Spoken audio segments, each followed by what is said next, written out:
Mr. Bahari said in an interview with The Sun on Sunday, "Her Majesty was like a gran to me. Without the Queen, I wouldn't have the life I have now." 2 months ago today, on September 6, Queen Elizabeth held her final royal engagement when she met with former Prime Ministers Liz Truss and Boris Johnson. The new interview with Mr. Bahari has given insight into Queen Elizabeth during her final royal assignment and how brave, how resilient she was to continue acting as head of state. Mr. Bahari, who was awarded the Victoria Cross, said, 2 days before Her Majesty's passing, I had an email asking me if I could confirm that I'm definitely available if Operation London Bridge happens. I never replied. Operation London Bridge was the code name for the plans in place in the event of Queen Elizabeth's death.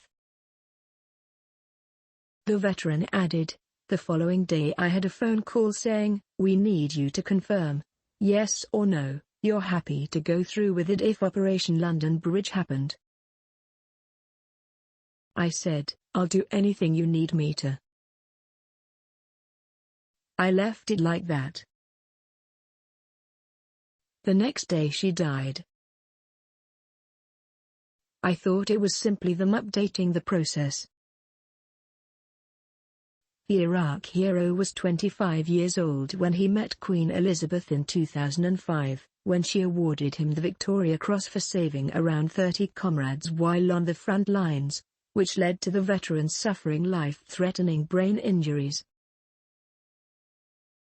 Mr. Bahari said, "Meeting Her Majesty at Buckingham Palace was the scariest day of my life.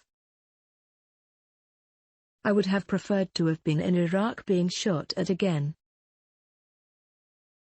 I never dreamed I would ever meet the Queen. She said to me, 'You are a very special person, I don't get to do this very often.' She asked me about the injury. She told me, 'These are things don't heal overnight. It will take a long time.' He added, 'I met her more times than I can count and she was always interested in how I was feeling and coping. Every time, she was genuinely concerned for me. She would always compare Prince George and my son Aidan, who are the same age.' Mr. Bahari continued, 'She never called me Johnson. She always called me Bahari. I lost my gran in 2003. Her Majesty was like a gran replacement for me, and the way I was treated, the respect and communication was like no one else.' The veteran says he felt goosebumps when he learned of Her Majesty's death and recalled, 'It didn't sink in until I saw King Charles outside the palace and people starting singing, God Save the King, that Her Majesty had gone.' Mr. Bahari said that he and his wife Melissa were invited to privately visit Queen Elizabeth while she was lying in state at Westminster Hall at the Palace of Westminster before the funeral. He said, 'I was trying hard to hold it together. I could feel my chest getting tight and feeling heavy. I was choking up.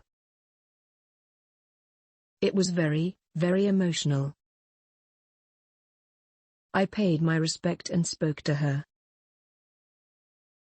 I told her, thank you for your service and thank you for everything you did for me. I will serve your country until I die. Without the VC, which you gave me, I would not be where I am today.' Mr. Bahari pushed fellow Victorian Cross veteran Keith Payne, who is in a wheelchair, while at the funeral for Queen Elizabeth, and did not realize he was in front of a world leader while at Westminster Abbey.